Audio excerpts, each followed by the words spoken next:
I grew up playing basketball. And I played for my schools, and I played travel ball a little bit for AAU.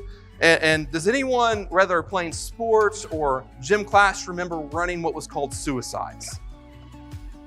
They're the worst, okay? And if you don't know what that is, you would start at one baseline, you would sprint to the free throw line, then sprint back. Then you would have to sprint to the half court line and sprint back. Then you'd have to sprint to the other free throw line and sprint back, and then all the way down the court to the other baseline and all the way back. And you had to go full sprint or you got yelled at, okay? But I hated running suicides. And I don't think that anyone would say that it was fun. And if you think it was fun, you're mental, okay? But I remember when our entire team would have to run them because of one teammate. We'd be having practice and a teammate would either mouth off, do something dumb, or break a team rule, and then the entire team would have to run suicides. Because we were a team, and whatever we did, the entire team, we were representatives of the team, and whatever one person did, the rest of the team had to pay the consequence.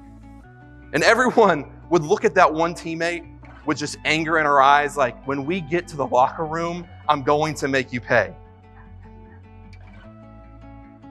But this is how it was with Adam. Adam was the representative of the team of humanity, and he acted for all of us.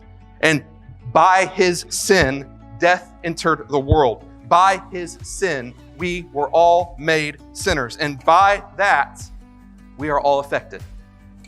And many of us find it easy to point fingers at others, blaming them for all of our problems. And our problems may have started by the mistakes of others, being Adam and Eve, but we, like Adam, we all rebel against God and his ways.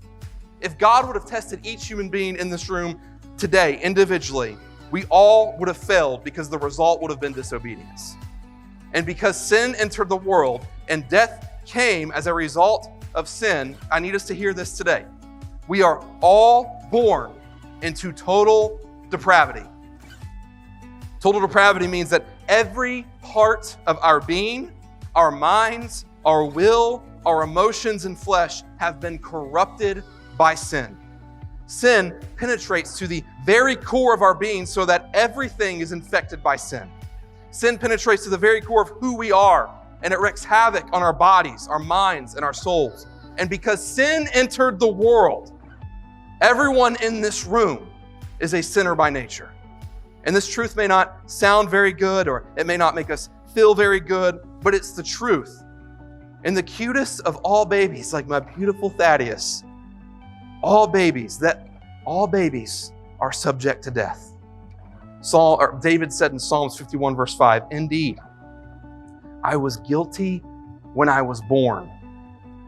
I was sinful when my mother conceived me." And if you're a parent in this room, you know that you didn't have to teach your child to be bad. They learn that on their own. And it's because we are all born as sinners. We are all born alienated from God. We are all born under the curse of death because of the consequence of sin. And you may say, it isn't fair for God to allow us to be born as sinners. Friends, we don't need fairness from God. If God was being fair, he would cast us all to hell for opposing him. We don't need God's fairness. We need God's mercy.